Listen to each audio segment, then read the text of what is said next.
Hello, welcome back to the Flicks Files. Today I thought I'd do another Best of British video and talk about a film that I've just been in love with for over 30 years. The film is called Withnail I, and it was written and directed by Bruce Robinson. And it's kind of a semi-autobiographical movie about his early years as an unemployed actor, living in Camden with his best friend in a squalid flat.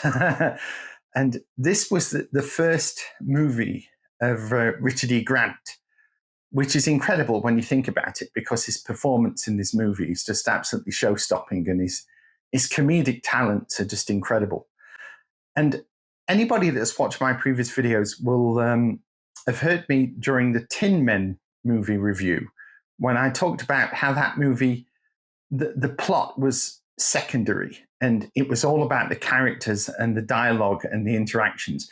Well, that is exactly the same with this movie. You know, there is a plot which I'll briefly go through, but the enjoyment from watching this movie, and trust me, I've watched it many, many times, is just the interaction, specifically between the two leads and the few people that they meet throughout the movie. It's just so fantastically well written, and there are many, many quotable lines. And I'm going to try my best to put in as many clips as I can with audio, and we'll see how we get on with the YouTube's dreaded copyright strikes. Yes, the film's called Withnail I. Withnail is Richard E. Grant, and the I of the title is Paul McGann's character. Now, he does actually have a name in the script of Marwood, but in the movie he's never referred to by that name. So I will call him Marwood while we talk about it, if you're okay with me doing that. So the movie opens where they're in their squalid Camden flat, and Paul McGann's character Marwood is kind of suffering the after effects of some sort of drug. I'm going to guess it's either marijuana or speed, because they're the two that are mentioned throughout the movie. They're both kind of borderline alcoholics.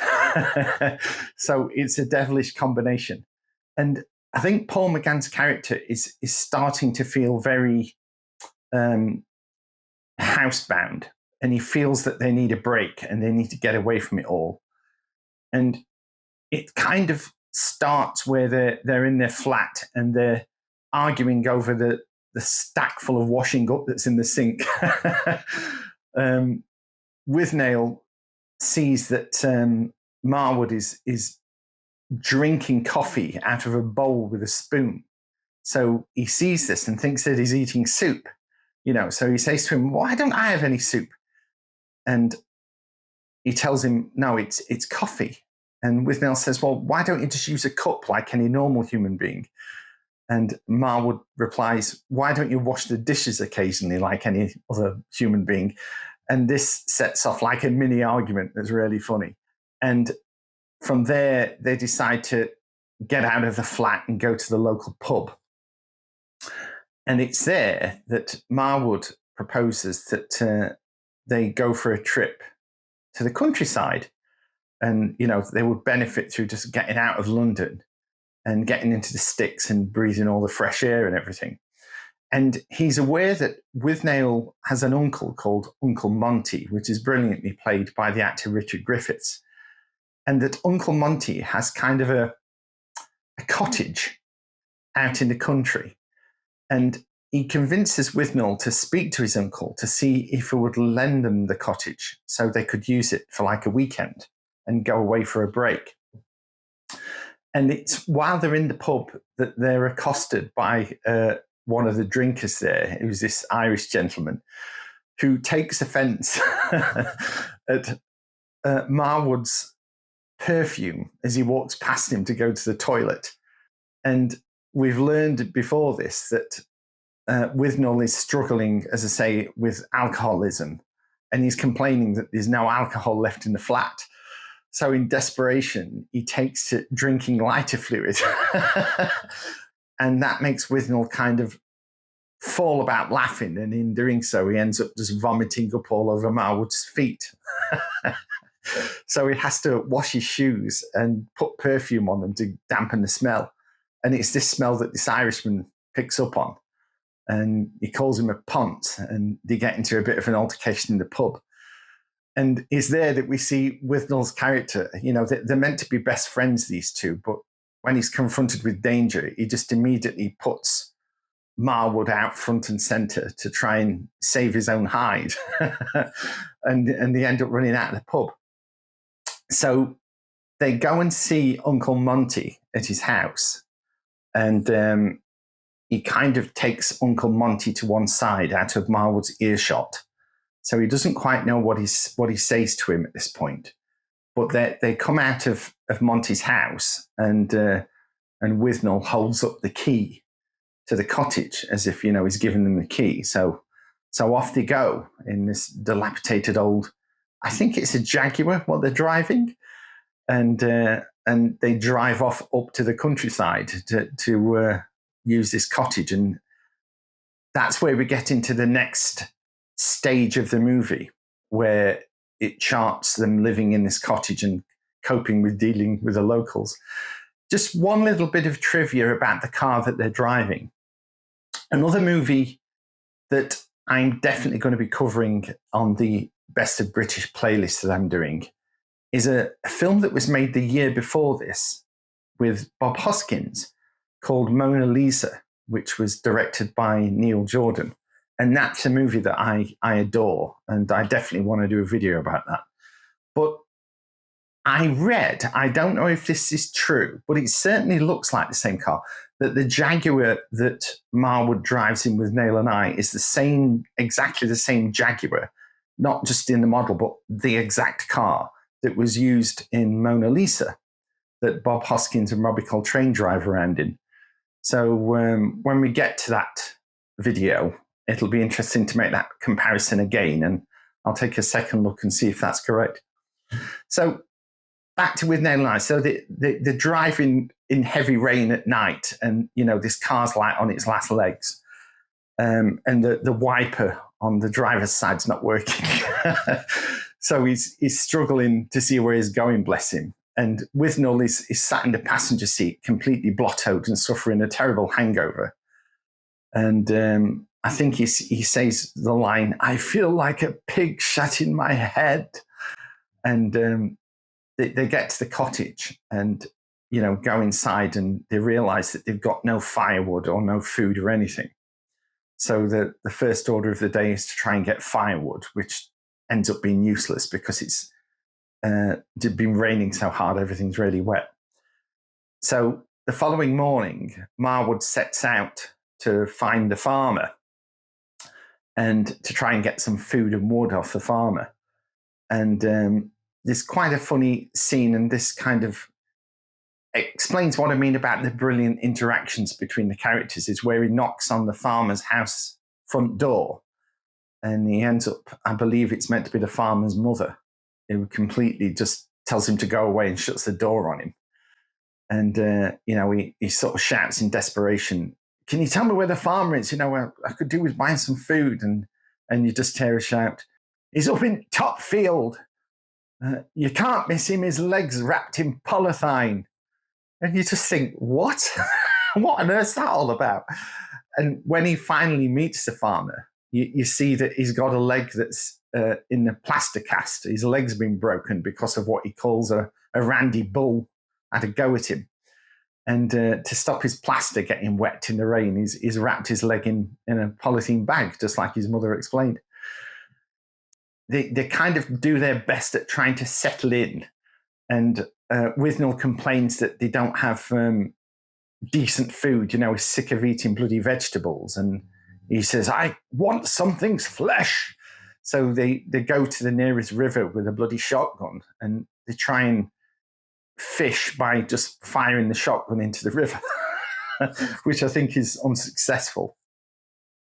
And then we get to one of my favorite scenes in the movie, where they go to the local pub. I think it's called the Crow.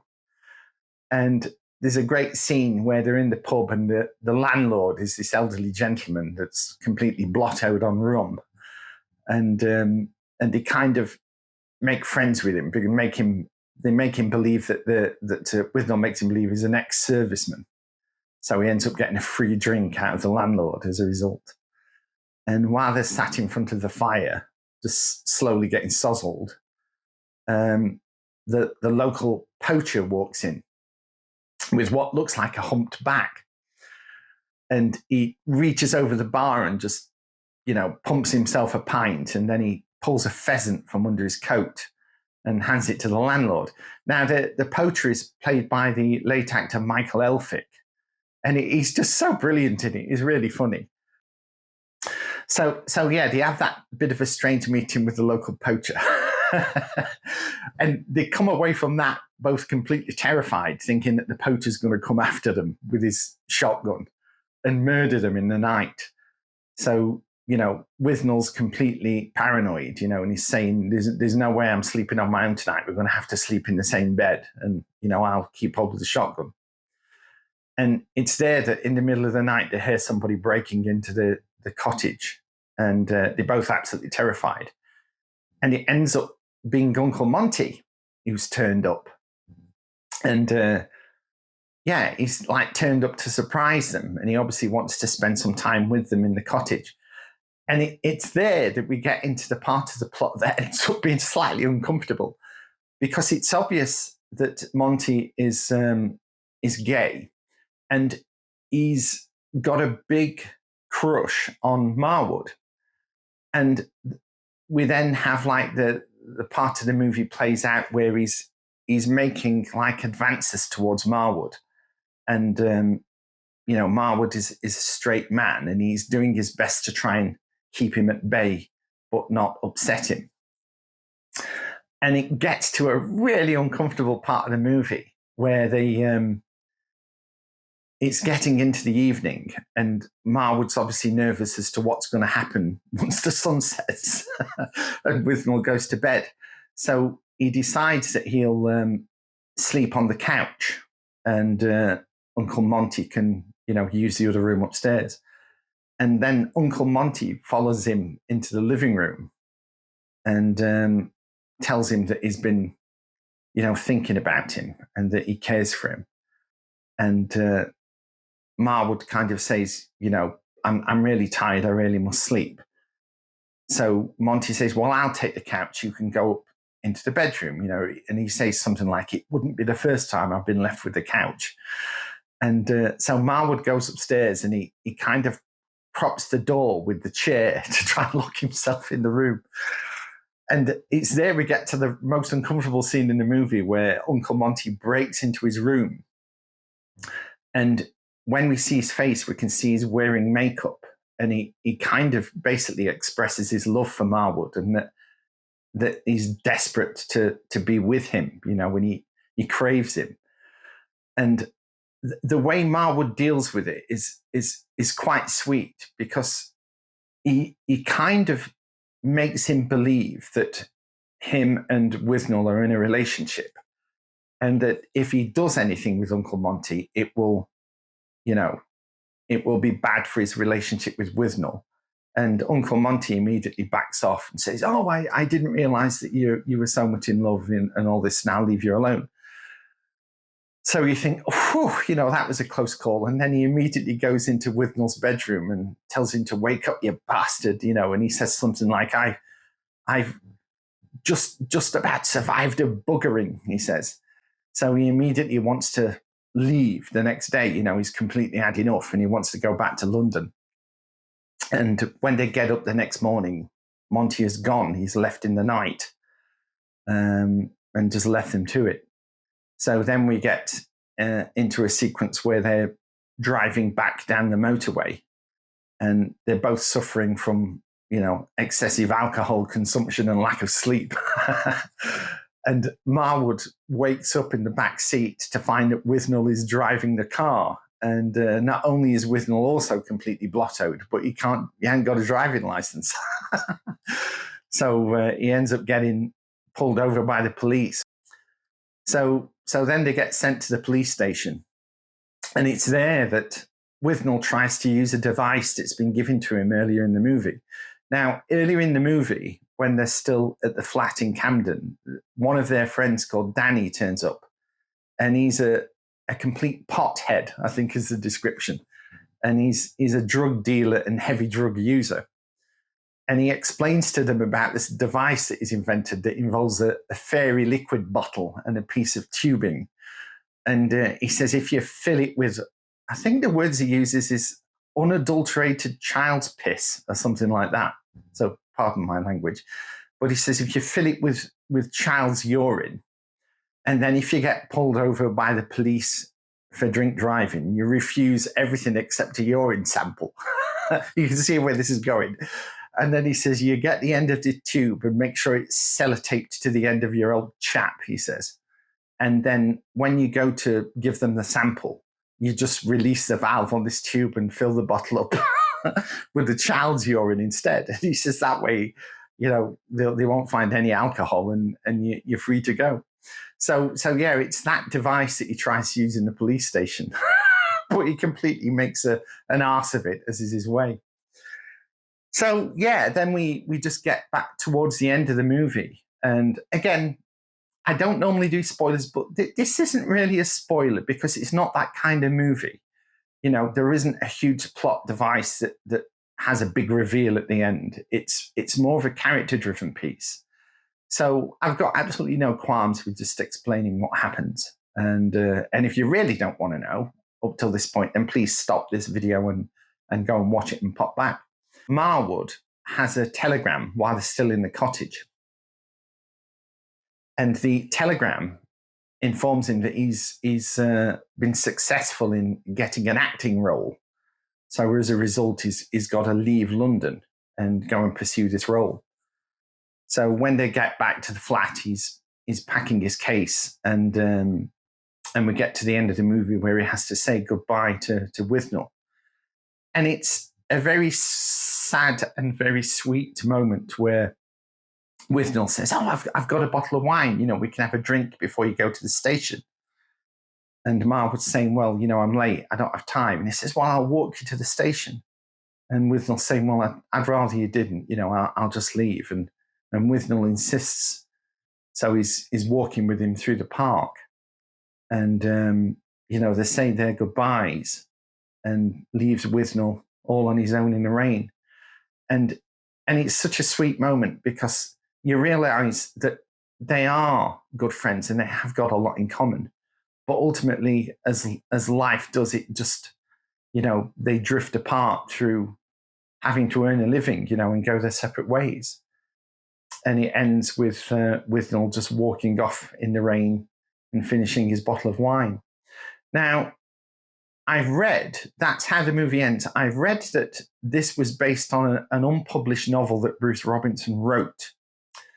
And in the book, it ends where Withnail goes back to the flat and he's still got the shotgun that they had in the cottage. They brought it back with them.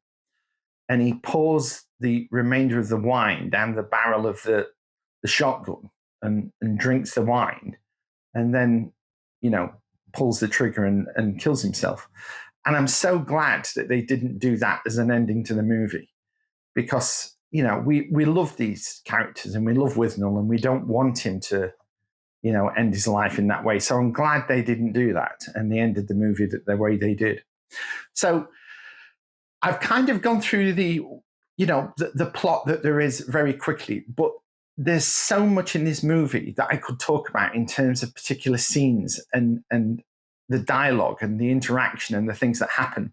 But I know I'm going to get a copyright strike if I put too much in this video. Like there's a scene where they go into a tea room and demand cake, and the old guy who's the proprietor orders them to leave, and they cause a scene with him that's really funny. And there's so many little anecdotes like dotted throughout the film like that, like the bit with Danny where he makes what he calls a Camberwell carrot, which is a big spliff of marijuana that uses 12 cigarette skins. And, it's just brilliant. It's just one of those movies that as you watch it, you think, I want to watch this again, because there's so many quotable lines in it. And for that reason, I'm going to call it a best of British. And if you haven't seen Withnail I, and you like the little bit that I've shown you, then please go and get it. I have the Blu-ray of it, and Arrow did a release of it some years ago. That's like a restored release. It has a bit of a disclaimer at the beginning to say that they cleaned up all the debris and scratches and things. And it's a lovely release, and it has some really nice extras on there. So it is available. It's not a Blu-ray that's really hard to get hold of, and it's not that expensive. So I would definitely say if the time period, and if you're a fan of Richard E. Grant, then you must have seen this movie. And if you haven't, then my gosh, you're in for a treat. So there we go. So that's Withnail I from 1987. So thank you for watching. I hope you enjoyed that little potted history of this film, and I'll see you on the next one.